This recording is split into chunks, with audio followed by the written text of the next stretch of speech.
అందరికీ నమస్కారం. నేను మీ ప్రొజెక్టర్ ప్రసాద్.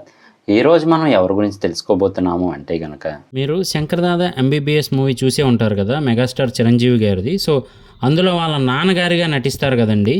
అలాగే 'ప్రేమికుడు' అనే మూవీ కూడా ఉంది ప్రభుదేవా గారిది. అందులో నగ్మా గారి ఫాదర్‌గా అయితే నటిస్తారనమాట. సో, ఆయనేనండి గిరీష్ కర్నాడ్ గారు. ఆయన గురించి అయితే మనం తెలుసుకోబోతున్నాం అనమాట. ఆయన్ని మనం చూసింది కొన్ని సినిమాల్లోనే అయినప్పటికీ ఆయన కూడా చాలా గ్రేట్ పర్సన్ అండి రియల్ లైఫ్లో అయితే మాత్రం. సో మరి ఆ అచీవ్మెంట్స్ అవన్నీ తెలుసుకోవాలి కదా, ఎక్కడా స్కిప్ చేయకుండా చివరి వరకు చూడండి, చాలా బాగుంటుంది వీడియో.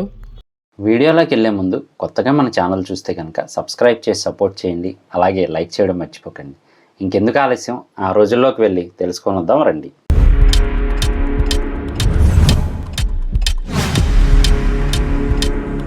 గిరీష్ కర్నాడ్ గారు 1938వ సంవత్సరం మే నెల 19వ తేదీన మహారాష్ట్రలోని మితేరాలో జన్మించారు. తండ్రి గారి పేరు రఘునాథ్ కర్నాడ్, తల్లిగారి పేరు కృష్ణాబాయి గారు. గిరీష్ కర్నాడ్ గారు తండ్రి గారి ప్రగతిశీల అభ్యుదయ భావాలు మెండుగాను ఉన్న వ్యక్తి. కర్నాడ్ తండ్రి గారు వివాహమైన కొంతకాలానికి ఆయన భార్య గారు మరణించారు. రఘునాథ్ కర్నాడ్ గారు అభ్యుదయ భావంతో అప్పటి సమాజం వ్యతిరేకిస్తున్న ధైర్యంగా ఎదిరించి బాల్యంలోనే పెళ్ళయి వితంతువుగా మారిన కృష్ణాబాయి గారిని తన సహధర్మచారిణిగా స్వీకరించారు. సమాజం ఏమనుకున్నా తాను నమ్మిన ఆదర్శాన్ని ఆచరణలో అమలుపరిచిన ధైర్యశాలి రఘునాథ్ కర్నాడ్ గారు. అభ్యుదయ భావాలను కుటుంబంలో పుట్టడం గిరీష్ కర్నాడ్ గారి తరువాతి జీవితంలో ఒక ప్రగతిశీల వ్యక్తిగా ఎదగడానికి తోడ్పడిందని చెప్పాలి. గిరీష్ కర్నాడ్ గారి ప్రాథమిక విద్యాభ్యాసం ఉత్తర కన్నడ జిల్లాలోని సిరసిలో జరిగింది. ఉన్నత విద్యాభ్యాసం ధారవాడలోని మిషను హై స్కూల్లోని డిగ్రీ కర్ణాటక కళాశాలలో పూర్తి చేశారు. ఆ సమయంలో రోడ్స్ ఉపకార వేతనంకు అర్హత పొందడంతో ఆక్స్ఫర్డ్కు మరింత ఉత్తమ శ్రేణి అభ్యాసంకై వెళ్ళారు. అక్కడ తన ప్రతిభా పాఠవంతో ఆక్స్ఫర్డ్ డిబేట్ క్లబ్కు అధ్యక్షుడిగా ఎన్నికైన ఆసియా ఖండానికి చెందిన మొట్టమొదటి వ్యక్తి గిరీష్ కర్నాడ్ గారు. విద్యాభ్యాసానంతరం అక్కడి విద్వాంసులు కళాకారులతో స్నేహంగా ఉంటూ వారిచే ప్రతిభావంతుడనే ప్రశంసలను అందుకున్నారు. షికాగో విశ్వవిద్యాలయంలో సందర్శన అధ్యాపకుడు, అక్కడి బహుభాషా పండితులచే మెప్పు పొందిన బుద్ధిశాలి గిరీష్ కర్నాడ్ గారు. విదేశాల్లో ఉండగానే నాటక రచన చేసి ఇక్కడికి వచ్చిన పిదప కొత్త నాటకాలను అధ్యయనం చేసి నాటక ప్రదర్శన కావించారు. కర్నాడ్ గారు రాసిన అనేక నాటకాలు హిందీ, పంజాబీ, మరాఠీ, పలు భారతీయ భాషల్లో అనువదించబడి ప్రదర్శించబడ్డాయి. కన్నడ భాష నుంచి అనువాదమైంది. పలు నాటకాలు ప్రదర్శించబడిన మొదటి కన్నడ నాటక రచయిత కర్నాడ్ గారు. ఆక్స్ఫర్డ్ నుంచి స్వదేశానికి వచ్చిన మొదట మద్రాసులో కొంతకాలం ఉద్యోగం చేసినప్పటికీ అటు పిమ్మట ధారవాడకు వెళ్ళి అక్కడ నాటక రంగానికి అంకితమై విశేష కృషి సంకల్పన నాటక సాహిత్య కృషివరుడు మన గిరీష్ కర్నాడ్ గారు. కర్నాడ్ గారు ఉన్నత విద్యాభ్యాసంకై ఇంగ్లాండ్ వెళ్ళుటకు ముందే ఈ కళాకారుని కలం నుండి యయాతి అనే నాటకం రూపుదిద్దుకుంది. ఈ నాటకం ధారవాడ నుండి వెలువడు మనోహర గ్రంథమాలలో ప్రచురణ అయ్యింది. ఇంగ్లాండ్ నుండి వచ్చిన పిదప తుగ్లక్, హైవదన నాటకాలు రచించారు. ఈ మధ్యకాలంలో పూణేలోని పూణే ఫిల్మ్ ఇన్స్టిట్యూట్లో నిర్దేశకుడిగా చేరి కొంతకాలానికి ఆ పదవిని విడిచిపెట్టి ముంబై వెళ్ళిన కర్నాడ్ గారు అక్కడ కొన్ని చలనచిత్రాల్లో నటించారు. కొంతకాలం తర్వాత చిత్రరంగాన్ని కూడా వదిలి బెంగళూరుకు వచ్చారు. ఇక్కడకు వచ్చిన తర్వాత నాటక రచనను చురుకుగా కొనసాగించారు. బెంగళూరు వచ్చిన తర్వాత ఆయన కలం నుండి జాలువారిన నాటకాలు Anju Mallige, Nagamandala Taledanda, Agnimattu Male. Karnad British Broadcasting Corporation వారి అభ్యర్థన మేరకు టిప్పు విన కనసుగలు అనే నాటకమును రాశారు. నాగమండల నాటకం నాగమండల అనే పేరుతో సినిమాగా తీయబడింది. ఇక గిరీష్ కర్నాడ్ గారి చిత్రరంగ విషయానికి వస్తే, కర్నాడ్ గారు నటించిన సంస్కార కన్నడ చలనచిత్రం కన్నడలో అంతవరకు నిర్మించిన చిత్రాల్లో వ్యాపారాత్మకంగా కాకుండా కళాత్మకంగా తీసిన మొదటి సినిమా.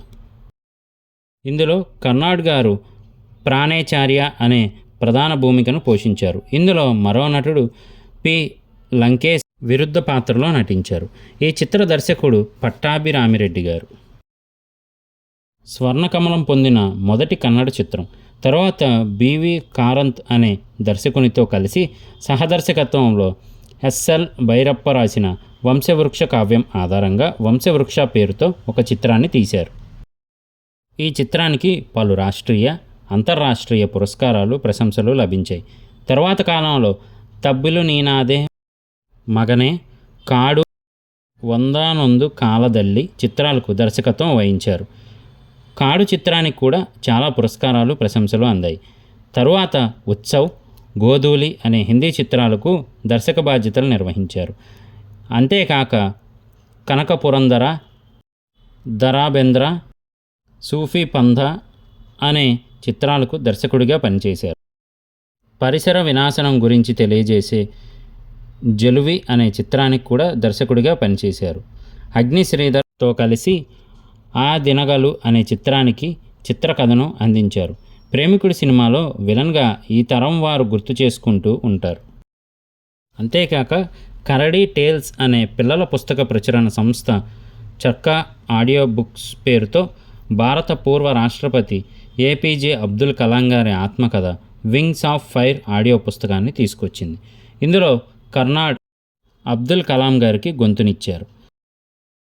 కరడీ టేల్స్ చిన్నపిల్లల కోసం కరడీ ది బేర్ చెప్పిన భారత జానపద పౌరాణిక కథలను ఆడియో రూపంలో అందిస్తుంది. వీటిలో కరడీ ది బేర్ గొంతు కూడా కర్నాడ్ గారిదే. కర్నాడ్ గారు కన్నడ సాహిత్యానికి, కన్నడ చలనచిత్ర రంగానికి చేసిన సేవలను గుర్తించి కర్ణాటక విశ్వవిద్యాలయం గౌరవ డాక్టరేట్ ఇచ్చి సత్కరించింది. కర్నాడ్ గారుకు రాజ్యోత్సవ ప్రశస్తి, గుబ్బి వీరన్న ప్రశస్తి, కేంద్ర సంగీత నాటక అకాడమీ ప్రశస్తి, అత్యంత ప్రతిష్టాత్మకమైన పద్మశ్రీ, పద్మభూషణ్, జ్ఞానపీఠ పురస్కారాలను అందుకున్నారు. కేంద్ర సంగీత నాటక అకాడమీ అధ్యక్షుడిగా పనిచేశారు. ఇంగ్లాండ్లోని నెహ్రూ సెంటర్కు నిర్దేశకుడిగా విధులు నిర్వర్తించారు. 2008 నుండి 2009 సంవత్సరానికి గాను జీవమాన ప్రశస్తి అయిన పుట్టన్న కనగాల్ ప్రశస్తిని కర్నాడ్కు లభించింది. అయితే దాన్ని ఆయన తిరస్కరించారు. కారణం, మొదట ఈ పురస్కారాన్ని కేఎస్ఆర్ దాసు గారికి ఇచ్చారు. దాసు గారు కన్నడ చిత్రరంగానికి ఎక్కువ సేవ చేయలేదని పాత్రికేయులు తీవ్ర వ్యతిరేకతను వ్యక్తం చేయడంతో వెనక్కి తీసుకొని కర్నాడ్ గారికి బహూకరించడం జరిగింది. అందుకే ఆయన దాన్ని తిరస్కరించారు. మరి ఈయన తెలుగులో నటించిన చిత్రాల విషయానికి వస్తే జీవనవేదం, ధర్మచక్రం, శంకరదాదా ఎంబీబీఎస్, ప్రేమికుడు, ఆనంద భైరవి, రక్షకుడు, AK-47. గిరీష్ కర్నాడ్ గారు 1972లో 13 దృశ్యాలు గల ఒక నాటకాన్ని రాశారు. దీనిలో ప్రధాన పాత్ర మహ్మద్ బిన్ తుగ్లక్. భారతదేశ సాహిత్యంలో అత్యున్నత పురస్కారమైన జ్ఞాన్పీఠ్ అవార్డు గ్రహీత ఈయన. మరి మన గిరీష్ కర్నాడ్ గారు 2019 జూన్ 10న 81 సంవత్సరాల వయసులో బెంగళూరులో ఆయన తుదిశ్వాస విడిచారు. ఈ వీడియో మీకు నచ్చిందని అనుకుంటున్నాము. నచ్చితే కనుక వీడియోను లైక్ చేయండి. అలాగే కొత్తగా మన ఛానల్ చూస్తే కనుక సబ్స్క్రైబ్ చేసి సపోర్ట్ చేయండి. ఈ వీడియోలో చెప్పిన వివరాలన్నీ కూడా మేము సామాజిక మాధ్యమాల ద్వారా మాత్రమే తీసుకోవడం జరిగింది. అంతే తప్ప అప్పటి పరిస్థితుల్ని అనుభవించడం కానీ, అలాగే అప్పటి వ్యక్తుల్ని ప్రత్యక్షంగా కలవడం కానీ జరగలేదు. కావున ఈ వీడియోలో ఎలాంటి తప్పులు చెప్పి ఉన్నా క్షమించవలసిందిగా కోరుకుంటున్నాము. అలాగే మన ఛానల్లోని ఏ ఇతర వీడియోల్లో అయినా వివరాలు తప్పుగా చెప్పి ఉంటే క్షమించవలసిందిగా కోరుకుంటున్నాము.